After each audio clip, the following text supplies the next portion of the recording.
എനിക്ക് നിന്നോട് കുറച്ച് കാര്യങ്ങൾ പറയാനുണ്ട് കല്ലു. അപ്പോഴേക്കും നിന്റെ സംശയങ്ങളൊക്കെ തീരും. നമുക്കിപ്പോ പോയാലോ?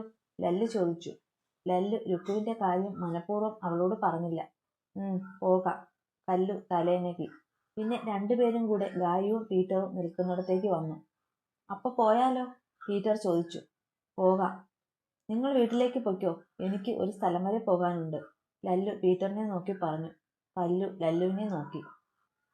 ശരി, കയറിക്കോ ഗായത്രി. പീറ്റർ ലല്ലുവിനോട് യാത്ര പറഞ്ഞ് കാറിലേക്ക് കയറി. പിന്നാലെ ഗായത്രിയും. നമ്മൾ എങ്ങോട്ടാ പോകുന്നേ? എന്നെ കളയാൻ കൊണ്ട് പോവാണോ? കല്ലു അവനെ സൂക്ഷിച്ചു നോക്കി ചോദിച്ചു. അവളുടെ ചോദ്യം കേട്ട് ലല്ലു അറിയാതെ ചിരിച്ചുപോയി. നിന്നെ ഞാൻ എന്താടി കല്ലുമ്മ കൊണ്ട് കളയുന്നേ? നീ എന്റെ ജീവനല്ലേ? കയറ്, ചിരിയോടെ പറഞ്ഞു ഡോർ തുറന്നു കൊടുത്തു അവൾക്ക് വേണ്ടി. ലല്ലു കാറിലേക്ക് കയറും മുന്നേ ചുറ്റും ഒന്ന് നോക്കി. ആരോ ഒരാൾ തന്റെ പിന്നാലെ ഉണ്ടെന്ന് അവന് ഉറപ്പായിരുന്നു. ലല്ലു പിന്നെ കൂടുതൽ നിന്ന് കറങ്ങാതെ കാറിലേക്ക് കയറി. ഡോക്ടർ എന്തു പറഞ്ഞു ദേവ? മഹി ഡോക്ടറിന്റെ റൂമിൽ നിന്ന് ഇറങ്ങി വരുന്ന ദേവയോട് ചോദിച്ചു. അവൾക്ക് BP ലോ ആയതാണ്, പിന്നെ ബോഡിക്ക് വീക്കാണ്, അതുകൊണ്ട് കൂടുതൽ ടെൻഷനോ ഒന്നും കൊടുക്കരുത് എന്ന് പറഞ്ഞു. അവൻ വലിയ താല്പര്യമില്ലാത്ത പോലെ പറഞ്ഞു. എന്നിട്ട് ചെയറിൽ പോയിരുന്നു. മഹി അവന്റെ അടുത്തേക്ക് പോയിരുന്നു. ദേവ, അച്ഛൻ ഒരു കാര്യം ചോദിച്ചാൽ സത്യം പറയോ നീ? അവന്റെ ചുമലിൽ കൈവച്ചു മഹി ചോദിച്ചു. ദേവ ഒന്ന് മൂളി. നീ ഈ വിവാഹത്തിന് പൂർണ്ണ മനസ്സോടെ സമ്മതിച്ചതാണോ? അതോ മറ്റെന്തെങ്കിലും കാരണം ഇതിനു പിന്നിലുണ്ടായിരുന്നോ? മഹിയുടെ ചോദ്യം കേട്ടപ്പോൾ ദേവയ്ക്ക് ഒന്നും മറച്ചു വെക്കാൻ തോന്നിയില്ല. എല്ലാം പറഞ്ഞു. എല്ലാം കേട്ട് കഴിഞ്ഞു മഹി ദേവയെ നോക്കി. അപ്പോ കല്ലുമോളുടെ ജീവിതം ഇപ്പോ പ്രശ്നത്തിലാണോ? മഹി വേഗം ചോദിച്ചു. ഇല്ല അച്ഛാ, അവക്കിടയിൽ പ്രശ്നങ്ങളൊന്നുമില്ല ഇപ്പോ. പക്ഷേ എന്റെ ജീവിതം നശിച്ചു. എന്റെ മനസ്സിൽ ഇന്നും ആദിയാണ്. അവിടേക്ക് രുക്കു എത്തിയിട്ടില്ല. എന്നിട്ടും ഞാൻ അവളെ മറക്കാൻ ശ്രമിച്ചു. രുക്കുവിനെ ഇഷ്ടപ്പെട്ടു തുടങ്ങിയതാണ്. പക്ഷേ അവൾ എന്നെ തോൽപ്പിച്ചു. എനിക്ക് വയ്യ അച്ഛാ. വിവാഹം 3 മാസം കഴിഞ്ഞപ്പോൾ തന്നെ എനിക്ക് മടുത്തു. സങ്കടത്തിൽ പറയുന്ന തന്റെ മകനെ മഹി ചേർത്ത് പിടിച്ചു. നിനക്ക് ആദ്യമോളെ ഇഷ്ടമായിരുന്നുവെങ്കിൽ എന്നോടൊരു വാക്ക് പറഞ്ഞാൽ പോരായിരുന്നോ? ഞാൻ നടത്തി തരില്ലായിരുന്നോ മോനെ വിവാഹം? കല്ലുമോൾ ഒരിക്കലും നിന്റെ ജീവിതം നശിപ്പിച്ച് അവൾക്ക് ജീവിതം വേണമെന്ന് വാശി പിടിക്കില്ല, മഹി പറഞ്ഞു. അറിയാം അച്ഛാ, പക്ഷേ ഒരു നിമിഷം അവളുടെ സന്തോഷം മാത്രം ഞാൻ ആഗ്രഹിച്ചു പോയി. എനിക്ക് ഡിവോഴ്സ് വേണമച്ഛാ. ഒരിക്കലും ഇങ്ങനെ ക്രിമിനൽ മൈൻഡുള്ള ഒരുത്തിക്കൊപ്പം എനിക്ക് കഴിയാനാകില്ല, ദേവ എന്തോ ഉറപ്പിച്ചതുപോലെ പറഞ്ഞു. ദേവ, എടുത്തു ചാടി തീരുമാനമെടുക്കരുത്. മോളെ പൂർണ്ണമായി തള്ളിക്കളയാൻ പറ്റുമോ? അവളുടെ വയറ്റിൽ നിന്റെ കുഞ്ഞില്ലേ മോനെ? മഹി പറഞ്ഞു. അച്ഛൻ എന്താ പറഞ്ഞു വരുന്നത്? വയറ്റിൽ ഒരു കുഞ്ഞുണ്ടെന്ന് കരുതി ജീവിതകാലം മുഴുവൻ ഇഷ്ടമില്ലാത്ത ഒരാളുടെ കൂടെ ജീവിക്കാനോ? അതിന്റെ ആവശ്യമില്ല. കുഞ്ഞിനെ ഞാൻ നോക്കാം. അവൾ അവളുടെ ഇഷ്ടത്തിന് ജീവിക്കട്ടെ. സ്വന്തം അമ്മയെ കൊന്നവളെ ഒന്നിന്റെ പേരിലും ഞാൻ കൂടെ നിർത്തില്ല, ദേവ പറഞ്ഞു. ദേവ, വിവാഹം കഴിഞ്ഞ് 1 വർഷം പോലും ആകാതെ എങ്ങനെ ഡിവോഴ്സ് കിട്ടാൻ? മ്യൂച്വൽ ഡിവോഴ്സ് പോലും 6 മാസമെങ്കിലും ആകണം വിവാഹം കഴിഞ്ഞു, മഹി പറഞ്ഞു. ദേവ എന്തോ മറുപടി പറയാൻ വന്നതും സിസ്റ്റർ പുറത്തേക്ക് വന്നു. തരുണിക്ക് ബോധം തെളിഞ്ഞിട്ടുണ്ട്, സിസ്റ്റർ പറഞ്ഞപ്പോൾ മഹി എണീറ്റു. ദേവ, പോയി മോളെ കണ്ടിട്ട് വാ. എനിക്ക് അവളെ കാണണ്ട. പിന്നെ അച്ഛൻ അവളോട് കൂടുതൽ സ്നേഹമൊന്നും കാണിക്കാൻ പോണ്ട. അവൾ എന്റെ അമ്മയെക്കുറിച്ച് പറഞ്ഞത് പച്ച കള്ളമാണെന്ന് എനിക്കറിയാം. അവൾ വേറെ എന്തോ കാര്യത്തിനാണ് എന്റെ അമ്മയെ കൊന്നത്. ഇനി അവൾ ആ വീട്ടിൽ കാലുകുത്തില്ല. ഇവിടുന്ന് നേരെ പോകുന്നതാണ് അവളുടെ തൃച്ചമ്മ തറവാട്ടിലേക്ക്. അതുകൂടെ അച്ഛൻ പറഞ്ഞേക്ക്. ഞാൻ പോയി ബില്ലടച്ചു വരാം. ദേവ അത്രയും പറഞ്ഞ് ബില്ലടയ്ക്കാനായി പോയി. മഹി അവൻ പോയ വഴിയെ നോക്കിയിട്ട് രുക്കുവിന്റെ അടുത്തേക്ക് പോയി. കല്ലു ചുറ്റും നോക്കുന്നുണ്ട്. അവൾ ഇതുവരെ വന്നിട്ടില്ലാത്ത ഒരു സ്ഥലമാണ്. അവൾ കണ്ടിട്ടില്ലാത്ത സ്ഥലം. കുറച്ചു ദൂരം കഴിഞ്ഞപ്പോൾ ഒരു പഴയ ഓടിട്ട വീട് കണ്ടു. കല്ലു ലല്ലുവിനെ നോക്കി. അവൻ ഇപ്പോഴും ശ്രദ്ധ ഡ്രൈവിംഗ് ആണ്. കല്ലു കയറിയ സമയം മുതൽ എങ്ങോട്ടാണെന്ന് ചോദിച്ചുകൊണ്ടേ ഇരിപ്പാണ്. ആ വീടിന്റെ മുറ്റത്ത് കാർ കൊണ്ട് നിർത്തി. ലല്ലു ആദ്യം ഇറങ്ങി. ഇറങ്ങി വാ കല്ലു. കല്ലു ചുറ്റും ഒന്ന് നോക്കിയിട്ട് ഇറങ്ങി. രണ്ടുപേരും വരാന്തയിൽ നിന്ന് മണിമുഴക്കി. അപ്പോഴേക്കും അകത്തുനിന്ന് ഒരു സ്ത്രീ പുറത്തേക്ക് ഇറങ്ങി വന്നു. സാർ, അകത്തേക്ക് കയറി വാ. അമ്മയും അച്ഛനും മയക്കത്തിലാണ്, ആ സ്ത്രീ ലല്ലുവിനെ നോക്കി ബഹുമാനത്തോടെ പറഞ്ഞു. ലല്ലുവിന്റെ കയ്യിൽ മുറുകെ പിടിച്ചു കല്ലു അകത്തേക്ക് കയറി. ആദ്യമായി വരുന്നതുകൊണ്ട് അവൾ ചുറ്റും നിരീക്ഷിച്ചു. പെട്ടെന്നാണ് അവളുടെ കണ്ണിൽ ആ ചിത്രം മുടക്കിയത്. അവൾ അത്ഭുതത്തോടെ ലല്ലുവിനെ നോക്കി. അവന്റെ ചുണ്ടിൽ മനോഹരമായൊരു പുഞ്ചിരിയാണ് ഉണ്ടായിരുന്നത്. തൊട്ടടുത്ത് മറ്റൊരു ഫോട്ടോയിൽ കല്ലുവിന്റെ കണ്ണുകൾ ഉടക്കി. മോനെ, പെട്ടെന്ന് പിറകിൽ നിന്ന് വിളി കേട്ട് രണ്ടുപേരും തിരിഞ്ഞു നോക്കി. കല്ലു ആൾക്കാരെ മനസ്സിലാകാതെ നോക്കുന്നുണ്ട്. കുറച്ച് പ്രായമായ ഒരമ്മയും അച്ഛനുമാണ് അത്. ലല്ലു അവരെ കണ്ടതും അവരുടെ അടുത്തേക്ക് വേഗം പോയി. എന്താ മോനെ പെട്ടെന്നൊരു വരവ്? വരുന്ന കാര്യമൊന്നും ഇന്നലെ വിളിച്ചപ്പോൾ കൂടി പറഞ്ഞില്ലല്ലോ, ആ അമ്മ അവന്റെ തലയിൽ തലോടി ചോദിച്ചു. എനിക്ക് എൻ്റെ അച്ഛനെയും അമ്മയെയും കാണാൻ തോന്നി വന്നു, ലല്ലു പുഞ്ചിരിയോടെ പറഞ്ഞു. മോൾ എന്താ ഇങ്ങനെ നിൽക്കുന്നേ? ഇങ്ങ് വന്നേ, അമ്മ ചോദിക്കട്ടെ. കല്ലു ലല്ലുവിനെ ഒന്ന് നോക്കിയിട്ട് അവരുടെ അടുത്തേക്ക് പോയി. ഞങ്ങളെ മനസ്സിലായോ മോൾക്ക്? അച്ഛൻ അവളോട് ചോദിച്ചപ്പോൾ അവൾ വേഗം ലല്ലുവിനെ നോക്കി. അവളോട് ഞാൻ ഇങ്ങോട്ടാണ് വരുന്നത് എന്ന് പറഞ്ഞില്ല, അതുകൊണ്ട് അവൾക്ക് മനസ്സിലായില്ല, ലല്ലു മറുപടി പറഞ്ഞു. തനിച്ചേച്ചിയുടെ അച്ഛനും അമ്മയല്ലേ? കല്ലു ചെറിയ പരിങ്ങലോടെ ചോദിച്ചു. അതേ മോളെ, അമ്മ അവളെ ചേർത്ത് പിടിച്ചു. കല്ലു പുഞ്ചിരിയോടെ ലല്ലുവിനെ നോക്കി. അവൻ ചുവരിൽ തൂക്കിയേക്കുന്ന കല്യാണ ഫോട്ടോകളിൽ മാറി മാറി നോക്കി. തനുവിനൊപ്പം നിറഞ്ഞ ചിരിയാണ്. അത് ഉള്ളിൽ നിന്നുള്ള ചിരി. കല്ലുവിനോടൊപ്പം ആർക്കോ വേണ്ടി വരുത്തി തീർത്ത ഒരു പുഞ്ചിരിയാണ്. ലല്ലു, മോൾക്ക് വീടൊക്കെ കാണിച്ചു കൊടുക്ക്. ഞാൻ നിങ്ങൾക്ക് കഴിക്കാൻ എന്തെങ്കിലും എടുക്കാം, അമ്മ പറഞ്ഞു. വേണ്ടമ്മേ, ഞങ്ങൾ കഴിച്ചിട്ടാണ് വന്നത്.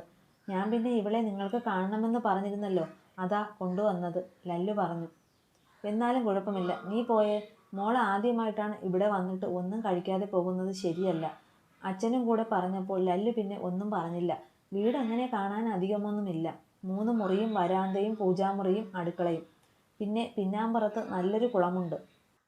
ഇതാണ് തനുവിൻ്റെ കുഞ്ഞിലത്തെ മുറി, ലല്ലു ഒരു ചെറിയ മുറിയിലേക്ക് കയറി പറഞ്ഞു. അപ്പോൾ ചേച്ചിക്ക് വേറെയും മുറിയുണ്ടോ? കല്ലു ചുറ്റും നോക്കിക്കൊണ്ട് ചോദിച്ചു. ഇല്ലടാ, ഇതവരുടെ പഴയ വീടാണ്. തനു മരിച്ചതിന് ശേഷം എല്ലാത്തിൽ നിന്നും ഒരു ഒളിച്ചോട്ടം പോലെ വീണ്ടും ഇവിടെ താമസമായതാണ്, ലല്ലു പറഞ്ഞു. ചേച്ചി നല്ല സുന്ദരിയായിരുന്നു അല്ലേ? അവൾ ചുവരിൽ തൂക്കിയ ഒരു ഫോട്ടോ നോക്കി പറഞ്ഞു. അവളുടെ മനസ്സും സുന്ദരമായിരുന്നു, പക്ഷേ ആയുസില്ല. പണ്ട് ഇവിടെ കുളമുണ്ട് പിറകിൽ, അവിടെ അവൾ ഒരിക്കൽ വീണു കുഞ്ഞിലെ. അന്ന് അച്ഛൻ കണ്ടു, അങ്ങനെ രക്ഷപ്പെട്ടു. വീണ്ടും അവൾ കുളത്തിൽ വീണു പോകാതിരിക്കാനാണ് ഇവിടെ നിന്ന് അങ്ങോട്ട് താമസം മാറിയത്. പക്ഷേ അവിടെ അവൾക്ക് കുളമായിരുന്നില്ല, അപകടം മനുഷ്യൻ തന്നെയായിരുന്നു, ലല്ലു ഏതോ ഓർമ്മയിൽ പറഞ്ഞു. അവന്റെ ശബ്ദമിടറി. കല്ലു അവന്റെ കയ്യിൽ മുറുകെ പിടിച്ചു. ഏയ്, ഞാൻ ഓക്കെയാണ്. നമുക്ക് ആ കുളം കാണാൻ പോയാലോ? ലല്ലു പെട്ടെന്ന് നിറഞ്ഞ കണ്ണ് തുടച്ചു പറഞ്ഞു. പോകാം. ലല്ലു പുറത്തേക്ക് ഇറങ്ങി. കല്ലു തനുവിന്റെ ഫോട്ടോയിലേക്ക് സൂക്ഷിച്ചു നോക്കി. ചേച്ചി എന്നോട് ക്ഷമിക്കണം. ചേച്ചിയുടെ പ്രാണനെയാണ് ഞാനിപ്പോൾ സ്വന്തമാക്കിയത്. ഒരിക്കലും തനിച്ചാക്കാനോ നശിപ്പിക്കാനോ അല്ല. ചേച്ചിയുടെ അത്രയുമില്ലെങ്കിലും എനിക്ക് ജീവനാ ആ മനുഷ്യനെ. ചേച്ചി ഞങ്ങളെ അനുഗ്രഹിക്കണം. എന്നോടൊരു ദേഷ്യവും ചേച്ചിക്ക് തോന്നരുത്. ഇനി മുതൽ ഇവിടുത്തെ അച്ഛനെയും അമ്മയും തനിച്ചാവില്ല, ആക്കില്ല ഞാൻ. ഇടയ്ക്കിടയ്ക്ക് വന്ന് കണ്ടോളാം. ഒപ്പം കൂട്ടുന്നില്ല, അവിടെ അവരെ ചേച്ചിയുടെ ഓർമ്മകൾ വേട്ടയാടും. ഒരിക്കൽ കൂടെ തനുവിന്റെ ചിരിക്കുന്ന ചിത്രത്തിലേക്ക് നോക്കിയിട്ട് ലല്ലുവിന്റെ അടുത്തേക്ക് പോയി. ആരോ വാതിൽ തുറക്കുന്ന ശബ്ദം കേട്ട് രുക്കു സന്തോഷത്തോടെ നോക്കി. പക്ഷേ ദേവയ്ക്ക് പകരം വന്നത് മഹിയായിരുന്നു. എങ്ങനെയുണ്ട് ഇപ്പോ? മഹി വല്ലാത്ത ഗൗരവത്തിൽ ചോദിച്ചു. എനിക്ക് പ്രശ്നമൊന്നുമില്ല, ഞാൻ ഓക്കെയാണ് അച്ഛാ, രുക്കു മഹിയെ നോക്കി പറഞ്ഞു. വീണ്ടും വാതുക്കലേക്ക് നോക്കി.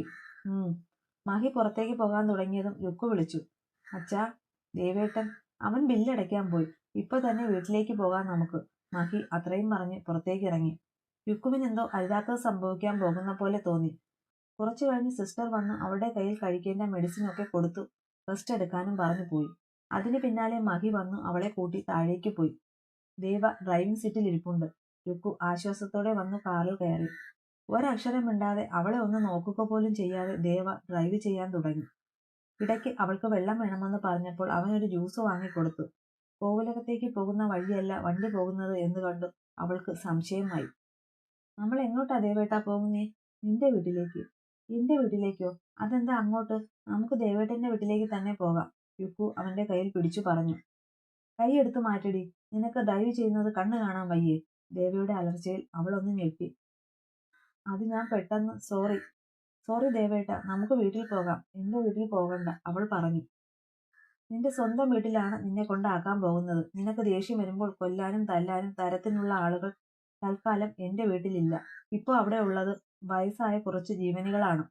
ഒരാളിനെ കൊന്ന് ഒരു ഉളുപ്പുമില്ലാതെ അഭിനയിച്ച നിനക്കിനി ആരെ കൊന്നാലും വലിയ വ്യത്യാസമൊന്നും ഉണ്ടാകില്ല. അതുകൊണ്ട് ഒരു കൊലപാതകയെ വിശ്വസിച്ച് വീട്ടിൽ താമസിപ്പിക്കാനും ഭാര്യയെന്ന് പറഞ്ഞ് കെട്ടി എഴുന്നള്ളിക്കാനും എനിക്ക് ബുദ്ധിമുട്ടുണ്ട്. അതുകൊണ്ട് സ്വന്തം വീട്ടിൽ നിന്നാ മതി. കുറച്ചു കഴിഞ്ഞ് തീരുമാനിക്കാം ബാക്കി. അവന് പറയാനുള്ളത് മുഴുവൻ അവൻ കടുപ്പിച്ചു പറഞ്ഞു. രുക്കു ആകെ ഞെട്ടിയിരിക്കുകയാണ്.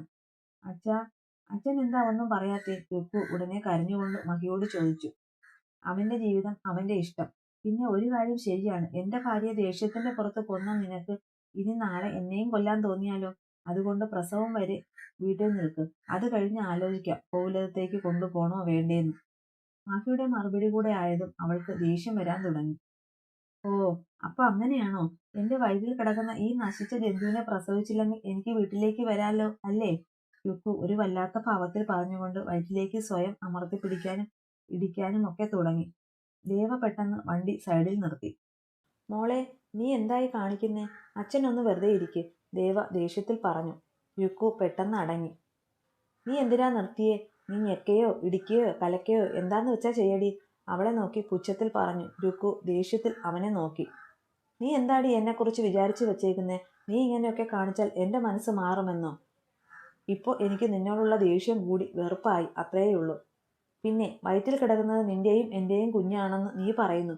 അങ്ങനെയെങ്കിൽ ആ കുഞ്ഞ് നിന്റെ വയറ്റിൽ ഉള്ളിടത്തോളം കാലം ഞാൻ കെട്ടിയ താലി നിന്റെ കഴുത്തിൽ കാണും. സൂര്യദേവ് ഒരിക്കലും വെറും വാക്കു പറയില്ല.